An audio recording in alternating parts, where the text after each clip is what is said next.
नमस्कार दोस्तों, आज आपके सामने मैं एक अपना नया चैनल लेकर प्रस्तुत हुआ हूँ। ये मेरे नए चैनल का पहला वीडियो है। चैनल का नाम है राष्ट्रवादी विचार। इस वीडियो में मैं ब्लॉग बनाऊंगा।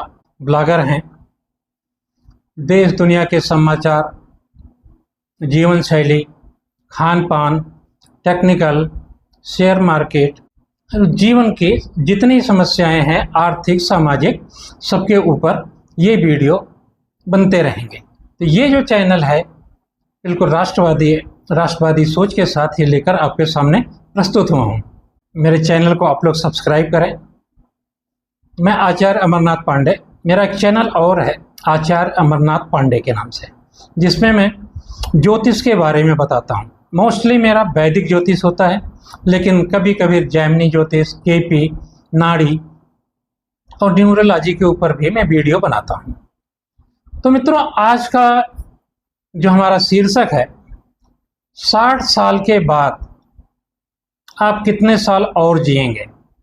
कई बार लोगों को होता है कि जब 60 साल की उम्र में रिटायर हो जाते हैं नौकरी करने वाले, तो उनके अंदर एक नेगेटिव सोच हो जाती है, नकारात्मक आ जाती है कि अब मुझे क्या करना है। ऐसे लोगों को ऐसी सोच नहीं रखनी है। उन्हें आगे जीवन के लिए कुछ ना कुछ प्लानिंग करनी है। अपने लिए धन रखना है, अपने बाल बच्चों के लिए आप अपने पॉकेट से खर्च करें।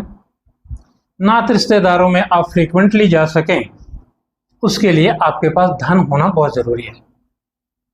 एक चीज़। दूसरी चीज़ है कि आपकी जीवन शैली के बारे में सोचना है कि हम किस तरह से इसको आगे करते रहेंगे तो मेरी जीवनचर्या, दिनचर्या, जीवन शैली अच्छी रहेगी और मेरा जीवन अच्छा रहेगा और मैं एक लंबी उम्र जीऊँगा। तो वैज्ञानिक तथ्यों के अनुसार, साइंटिफिक रिसर्च के अनुसार मैंने कुछ पॉइंट्स ढूंढे हैं जो कि मैंने ये लिख कर रखे हुए हैं और इन्हें देखकर आपको बताता हूँ कि आपको क्या करना चाहिए। 60 साल के बाद आप एक लंबा जीवन जी सकें, एक खुशहाल जीवन जी सकें, उसके लिए आपके क्या करना चाहिए। तो उसमें कुछ पॉइंट ऐसे हैं जिनके ऊपर आपको बताऊंगा कि ये अगर चीजें आपके जीवन में हो रही हैं तो इससे आपको बचना है। इसमें आपको कुछ ना कुछ इसमें एक्टिविटी लानी है, इसके ऊपर कुछ ना कुछ काम करना है जिससे आपका आगे का जीवन अच्छा बीते। तो पहला जो है, अगर 60 साल के बाद आपकी चलने की गति, आपके चलने की स्पीड अगर अच्छी होती है तो आप लंबा जीवन जिएंगे। यह मतलब नहीं है कि अगर आप धीरे चलते हैं तो आप लंबा जीवन नहीं जिएंगे, ऐसा कुछ नहीं है। लेकिन चाल को, हम स्पीड को कैसे देखते हैं कि एक नॉर्मल चाल होनी चाहिए। जो चाल आप जीवन भर चलते आए हैं उसका 60, 65, 70, 75% आपकी अगर चाल है तो आपका लंबा जीवन है।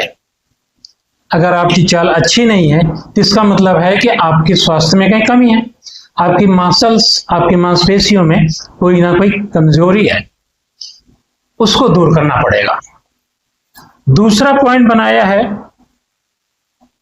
आपके पकड़ की ताकत। जैसे मैंने इसको पकड़ा, इसमें आपकी पकड़ की ताकत कितनी है।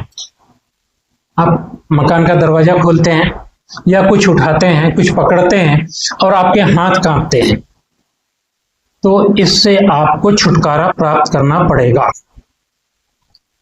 क्योंकि ये जो है हड्डियों की ताकत, मसल्स की ताकत, दिमाग की ताकत को दिखाता है, आपकी पकड़। तो अगर आपकी पकड़ ढीली है तो आप इसका थोड़ा उपाय कीजिए। एक कैनवास की गेंद लीजिए, उसको दबाइए, कुछ स्प्रिंग्स आते हैं हाथ में, उसको चलाइए, जिससे आपकी पकड़ अच्छी बनी रहे। ये बिल्कुल जरूरी नहीं है कि आपकी पकड़ कमजोर है तो आप लंबी उम्र नहीं जिएंगे, उसके लिए और भी पॉइंट्स होते हैं। लेकिन हड्डियां मजबूत होनी चाहिए, हड्डियों की मज्जा वो मजबूत होनी चाहिए, खून संचार अच्छा होना चाहिए। इसके लिए आप छोटी छोटी एक्सरसाइज करेंगे तो ये आपकी पकड़ तेज हो जाएगी और आपकी परेशानी दूर होगी। तीसरा पॉइंट बनाया है खान पान। आपको स्वस्थ सात्विक भोजन लेना है। भोजन में मिनरल्स बहुत ज़्यादा लेने हैं, फल फ्रूट सब्जियां, इनके ऊपर ध्यान देना है। आप जो पहले खाना खाते आए हैं, जो हैवी भोजन था, उसे आपको धीरे धीरे छोड़ना पड़ेगा। अगर आप अपने खान पान की आदतों को सुधार कर लेते हैं तो आपका जीवन लंबा होगा। होता है घर में बच्चे होते हैं, नाती पोते होते हैं, कभी पिज्जा बर्गर फास्ट फूड, कभी बाहर ले जाने का प्लान हुआ, छोटे मोटे इवेंट्स आते हैं घर में, किसी का बर्थडे है, शादी है, वो एक आधी बार खा लेने से उसका कोई प्रभाव नहीं पड़ता है। लेकिन रोजमर्रा के खान पान की आदतों में आपको कम से कम एक मुट्ठी ड्राई फ्रूट, एक आधा सेब, एक दो फ्रूट डेली खाना है। चौथा हमने बनाया है कि दैनिक गतिविधियां। आपकी दैनिक गतिविधियां क्या हैं?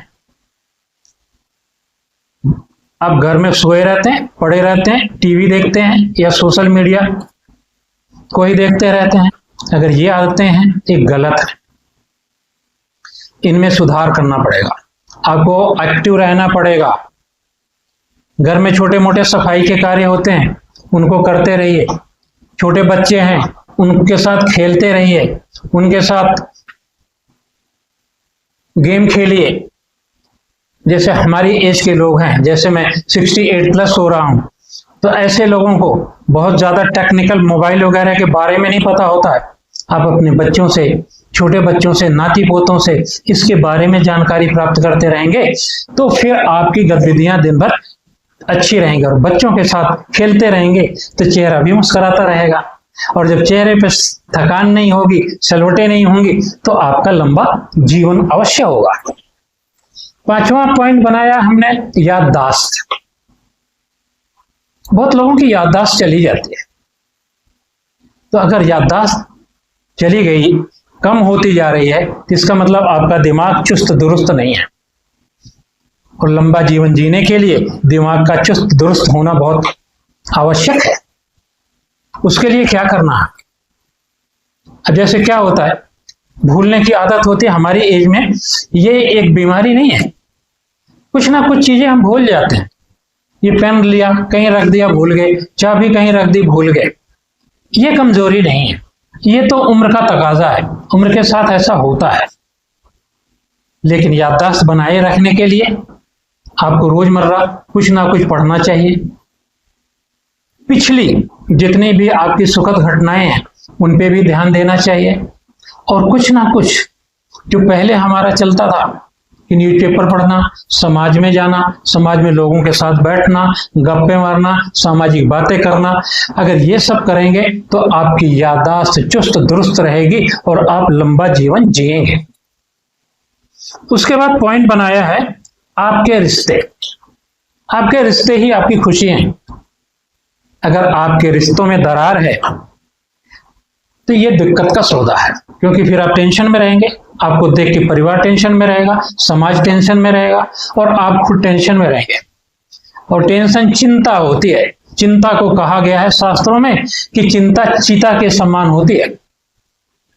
तो मित्रों, आपको दिमाग को चुस्त रखना है। इसके लिए कुछ ना कुछ एक्टिविटी आपको करते रहना है।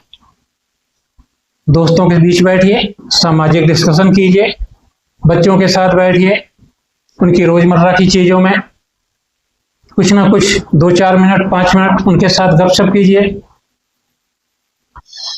ठीक है। अब होती है कि अगर ये सब आप करते रहेंगे तो जो रिश्तों में दरार पड़ी हुई है वो दरार खत्म हो जाएगी, आपके रिश्ते नजदीक आ जाएंगे। कम से कम एक बार दिन में, कुछ नहीं तो एक बार घर में सबके साथ चाय जरूर पीजिए। रिश्तेदारों के यहाँ अवश्य जाइए। जरूरी नहीं है कि महंगे महंगे गिफ्ट ही लेके जाएं, वो आप अपने पॉकेट के हिसाब से एक ग्लूकोज का बिस्कुट भी ले जा सकते हैं। धनाढ्य हैं तो बहुत कुछ ले जा सकते हैं, लेकिन रिश्ते में गर्मजोशी बनी रहनी चाहिए। रिश्ते अगर टूट जाते हैं तब दुख होता है, तब पता लगता है कि रिश्ते क्या होते हैं। तो रिश्तों में दूरी किसी तरह से ना बने, क्योंकि आप घर के हेड हैं, मुखिया हैं, और आपकी भी जिम्मेदारी है कि घर में जो एक दूसरे के दादा के पोते के साथ, सबके साथ पारिवारिक जो भी रिश्ते हैं सबको गर्मजोशी में लाना आपकी जिम्मेदारी है, और उसको आप बना के रखेंगे तो बड़ी लंबी उम्र जिएंगे। उसके बाद हमने पॉइंट बनाया है नींद। नींद से क्या होता है कि दिन भर का जो थकान होती है वो मिटती है, जो आपकी मांसपेशियां हैं उसमें आराम आता है, जो बॉडी के सेल्स हैं, जो कोशिकाएं हैं जो डेड हो जाती हैं वो रिपेयर होती हैं, और जब आप नींद लेते हैं तो आप तनाव से भी दूर रहते हैं। कहा जाता है कि 6 से 8 घंटे की नींद लेना बहुत आवश्यक है, लेकिन ओल्ड एज में नींद आती नहीं है। लेकिन आप कोशिश कीजिए कि जो एक सोने का टाइम बनाइए, ये नहीं है कि टीवी देख रहे हैं, सोशल मीडिया देख रहे हैं, कुछ नहीं, एक सोने का टाइम बनाइए और कोशिश कीजिए कि सोने का जो समय होता है उससे ठीक 15 पहले सारी एक्टिविटी बंद करें और अपने बेड पर चले जाएं और सोने की कोशिश करें। तो ये 7 पॉइंट जो हैं ये आपके लिए बड़े अच्छे हैं। अब क्या होता है मित्रों कि जीवन के जो अच्छे पल हैं, जीवन की जो खुशियां हैं, वो एक अच्छा पॉइंट बनता है। आप नकारात्मक सोच विचार जब रख लेते हैं तो सारा कुछ नकारात्मक हो जाता है। मसल कमजोर होना, दिमाग का कमजोर होना, हार्ट का कमजोर होना, एज के साथ बॉडी के पार्ट्स, अगर बाहर के पार्ट्स कमजोर हो रहे हैं तो अंदर के भी कमजोर हो रहे हैं। तो उसके लिए आपको नियमित सैर करना है, कुछ ना कुछ एक्टिविटी करनी है, योगा प्राणायाम करना है, तो आप एक लंबी जीवन जिएंगे और पूरा जीवन खुशहाल होगा। तो मित्रों, वीडियो को सब्सक्राइब अवश्य कीजिए, शेयर भी कीजिए, लाइक भी कीजिए। ये मेरा पहला वीडियो अगर आपको अच्छा लगा हो तो सब लोगों को बताइए और जिनको ये जरूरतें हैं उन तक ये पहुंचाइए। आप लोगों का धन्यवाद।